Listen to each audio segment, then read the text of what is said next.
Welcome to star 9 news. Bidavaluru మండలం రామతీర్థం గ్రామంలో బుధవారం టీడీపీ జనసేన బీజేపీ ఎంపీ అభ్యర్థి వేమిరెడ్డి ప్రభాకర్ రెడ్డి, కోవూరు ఎమ్మెల్యే అభ్యర్థి వేమిరెడ్డి ప్రశాంత్ రెడ్డి దంపతులు ఎన్నికల ప్రచారంలో లాంఛనంగా ప్రారంభమవుతున్న నేపథ్యంలో రామతీర్థం చేరుకున్న వేమిరెడ్డి దంపతులకు టీడీపీ జాతీయ అధికార ప్రతినిధి పోలంరెడ్డి దినేష్ రెడ్డికి నాయకులు, కార్యకర్తలు, అభిమానులు, గ్రామస్తులు ఘన స్వాగతం పలికారు. అడుగడుగున మంగళహారతులు, బాణసంచ చప్పుల మధ్య అపూర్వ స్వాగతం పలికారు. వేమిరెడ్డి దంపతులు ప్రచార రథంపై ఎక్కి ప్రజలకు అభివాదం చేస్తూ ముందుకు సాగారు.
నెల్లూరు ముందు డీజే ఆపేయాలి. కోవూరు శాసనసభ అభ్యర్థి పార్టీ జాతీయ కుటుంబ సభ్యులంతా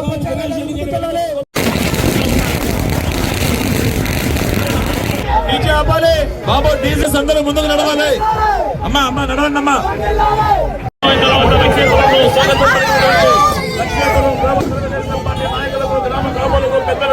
హృదయపూర్వక ధన్యవాదాలు తెలియజేసుకుంటూ